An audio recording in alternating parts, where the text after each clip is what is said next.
खिलाफ जो कानून आ रहा है हम उसके खिलाफ है। यानी ये कह रहे हैं कि जो घरेलू मार कुटाई होती है ठीक है, चलने दो। इसके पीछे सबसे बड़ी ट्वीट किस बंदे ने डाली, उठाकर फेंक दो बाहर गली में, नई तहजीब के अंडे हैं गंदे, हम लानत भेजते हैं इस कानून पर। मुफ्ती तारिक मसूद। सेनेट में खानदानी निजाम की तबाही वाला बिल।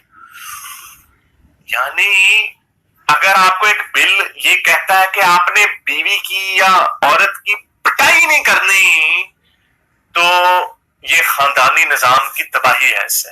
वाह, यानी ये अपने मुंह से खुद कह रहे हैं कि हमारे खानदान कायम ही इस तरह है कि इसको मारेंगे। वो हेलमेट उठाया हुआ उसको। तो अब वो क्या करते हैं, ये जो एथियस लोग हैं, इधर से बयान उठाया उधर से उठाया, मलगूबा लगा के इस्लाम के खिलाफ एक प्रोपेगेंडा शुरू कर देते हैं। तो मेरे खिलाफ वो प्रोपेगेंडा किया एक मशहूर मुल्हिद ने कि ये ख़वातीन पे हाथ उठाने की तरगीबात देते हैं और यूँ करते हैं और ऐसे करते हैं, और ट्वीट भी मेरी गलत। लेकिन चलो अच्छी बात है, उनको जब बताया तो उन्होंने वो रिमूव कर दिया बयान। ये एक अच्छा काम किया।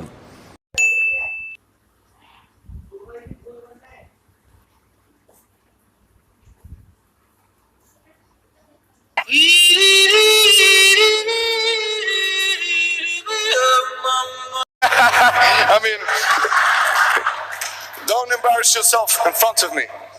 बोलो ना यार, बोलो भाई, बोलो बोलो। मुफ्ती तारिक मसूद साहिब कहते हैं कि हमारे जो मुसलमान हैं वो इनसे बड़ी जल्दी इंप्रेस हो जाते हैं क्योंकि वो खुद ज्यादा पढ़े लिखे नहीं होते। इसलिए हारिस और गालिब जैसे लोगों के नाम नहीं लिया उन्होंने, जाहिर बात है वो डरते हैं हमारा नाम लेके, कि इनका नाम लेके ये इसलिए नहीं करते क्योंकि ये खुद जाहिल हैं, इसलिए उनको ये बड़े इंप्रेस हो जाते हैं कि बड़े पढ़े लिखे लोग हैं। तो ये वो वजह, और नाम इसलिए नहीं लेते क्योंकि इनको पता है मशहूर हो जाएंगे। मशहूर होने में कौन सी बड़ी बात है, मशहूर होंगे तो यही होगा ना कि लोग हमें सुनेंगे तो हम आपकी धज्जियां उड़ा देते हैं आपके दलाइल की। तो ये अच्छा, तो इस वजह से तुम मेरे ऊपर वीडियोस नहीं बना रहे हो, क्योंकि अगर तुम्हारी डेफिनेशन ऑफ डर ये है कि अगर कोई वीडियो आपके रिस्पॉन्स में नहीं बना रहा है तो इसका मतलब वो आपसे डरता है, तो इसका मतलब तुम भी मेरे से डरते हो। क्योंकि मैंने तुम्हारे ऊपर 60+ वीडियोस बनाई हैं, 60+ वीडियोस, और उनमें से आज तक तुमने एक भी वीडियो का मेरे जवाब नहीं दिया है, एक भी वीडियो का। और तुम कोई ज़्यादा पढ़े लिखे नहीं हो, मेरी नज़र में तुम एक जाहिल इंसान हो जिसको बेसिक सी इन्फॉर्मेशन भी नहीं है। अगर तुम्हें थोड़ा सा फिलॉसफी का भी पता होता ना, साइंस की, तो तुम जो ये सवाल आज पूछ रहे हो ना बैठ के कैमरा चालू करके, तुम्हें खुद शर्म आएगी कि मैं ये क्या पूछ रहा हूँ अगर तुम्हें पता चल जाए कि तुम क्या सवाल पूछ रहे हो।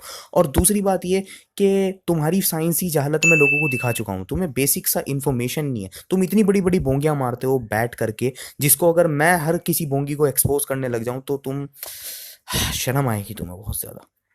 अच्छा, मैं अभी आपको दिखाता हूँ कि पहले जो है वो इसने एक क्वेश्चन पूछा कुरान में डायनासोर्स क्यों नहीं है, उसके बाद मुफ्ती साहब का इसको रिप्लाई आया, और मुफ्ती साहब के रिप्लाई आने के बाद ये देखो किसने कितनी बड़ी बोंगियां मारी और इतना बचकाना जवाब दिया जिसका जवाब खुद मुफ्ती साहब ने उसी क्लिप में दे रखा है। लेकिन फिर भी क्योंकि इन लोगों को मुफ्ती साहब ने जवाब देकर डिस्ट्रॉय कर दिया तो उसके बाद इन्हें कुछ ना कुछ बोंगियां तो मारनी थी। तो मैं आपको भी सुनवाता हूँ। हमें पता है, लेकिन अपना प्लान चेक करें। अब आपको साइंसदानों ने बता दिया डायनासोर, आपके कुरान में कहीं नहीं लिखा हुआ डायनासोर होगा। I mean,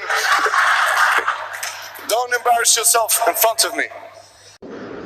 कुरान में डायनासोर्स का जिक्र क्यों नहीं है? कुरान में ये क्यों नहीं है, ये क्यों नहीं है? जो आप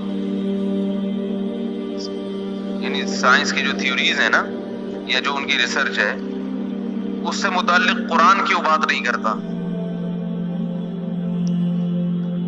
अब एक बात बताएं, अगर 1400 साल पहले कुरान नाजिल जब हुआ था उसमें डायनासोर्स का भी तस्करा होता, तो आप सल्लल्लाहु अलैहि वसल्लम के लिए अपनी नबूवत को मनवाने के साथ साथ एक उससे बड़ा मुश्किल काम डायनासोर के वजूद को मनवाना।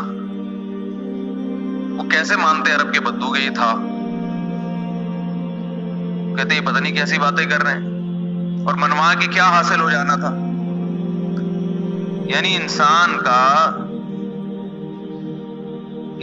की जो प्रैक्टिकल लाइफ है, सीधा रास्ता है, उसका डायनासोर से कोई ताल्लुक है? समझ में आ रही है बात? कुरान 1400 साल पहले बताता कि पानी में हाइड्रोजन के 2 और ऑक्सीजन का 1 मॉलिक्यूल है जिससे बन के पानी वजूद में आया है। और मुश्किल हो जाता, तो और मुश्किल हो जाता। वो कहते हैं कहां से हाइड्रोजन के 2 और ऑक्सीजन का 1 क्या है, कहां से आए? तो आप लेबोरेटरी में ले जाके उनको दिखाते। फिर एक चीज नहीं है, लाखों चीजें हैं।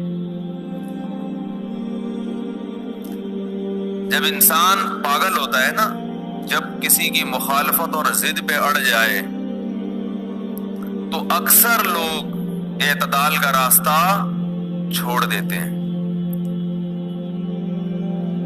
यही हाल आजकल के मुल्हिदीन का है, जिनको कुरान पे एतराजात होते हैं कि कुरान में साइंस की बातें क्यों नहीं है। जब इधर से पकड़ते हैं हम इनको कि ऐसी बातें इन्होंने क्यों नहीं बताई, भाई जमीन गोल है, ये क्यों नहीं बताया, ये क्यों नहीं बताया कि जमीन सूरज के गिर्द घूमती है, ये क्यों नहीं बताया, तो उस पे कहते हैं वही बात करेंगे जो उस वक्त के लोगों। तो फिर इसमें खास बात क्या है? मैं आपके सामने वही आज बातें कर दूं जो आजकल के लोगों को पता है, तो जाहिर बात है वो तो रिगर्जिटेशन हुई ना, इसमें कोई खास बात क्या हुई? अच्छा, अब ये सवाल के फिर कुरान में खास क्या बात हुई अगर वो पुरानी ही चीजें बोल रहा है? तो मैं आपको बता चुका हूं कि कुरान एक ऐसी बुक है, अल्लाह ताला ने 1400 साल पुराने वर्ड को यूज करके, उन वर्ड को यूज करके ऐसा कुरान हमको दिया जो कि 1400 साल पहले और आज के टाइम में भी अपने मिरेकल्स दिखाता रहता है। चलिए मैं एक मिरेकल दे देता हूँ थाउजेंड्स में से। जैसा कि कुरान कहता है कि सितारे बुझ जाते हैं। अब पुराने लोग इसको सोचा करते थे कि कुरान एक पोएट्रिकली ब्यूटीफुल अंदाज में बोल रहा है कि सितारे बुझ जाते हैं, लेकिन आज की 21st सेंचुरी में, आज मॉडर्न साइंस का दौर है, आज हम जानते हैं कि सितारे वाकई में बुझ जाते हैं। उनके अंदर का जब न्यूक्लियर रिएक्शन खत्म हो जाता है, फ्यूल खत्म हो जाता है सितारों का, तो वो वाकई में बुझ जाते हैं। तो ये देखिए, कुरान ने 1400 साल पुराने वर्डिंग यूज करी और वो आज के मॉडर्न दौर में भी फिट हो सकता है। तो ये कुरान ने इस तरीके से ये वर्डिंग यूज करी है जो कि 1400 साल पुरानी वर्डिंग्स हैं, लेकिन आज के दौर में भी वो फिट हो सकते हैं, और ऐसी हजारों वर्सेस हैं। तो ये इस लिहाज से कुरान एक मिरेक्युलस किताब है। तो आपकी सिंपल सी कहानी है, इसके अंदर क्या है, क्या कॉम्प्लिकेशन है? कहीं पे कोई आपको पता है इन टाइम स्केल्स का? इन टाइम स्केल्स का भी नहीं आपको पता, कुछ पता ही नहीं है आपकी किताबों में, कहीं पे कोई इस तरह की बात नहीं। बोंगिया इस इंसान की तो अकल बिल्कुल खराब हो चुकी है, इसको तो आप भूल जाओ कि अब ये कभी रिकवर कर पाएगा। पहला इसका क्लेम है कि कुरान में इन टाइम जोन्स के बारे में क्यों नहीं लिखा डायनासोर की।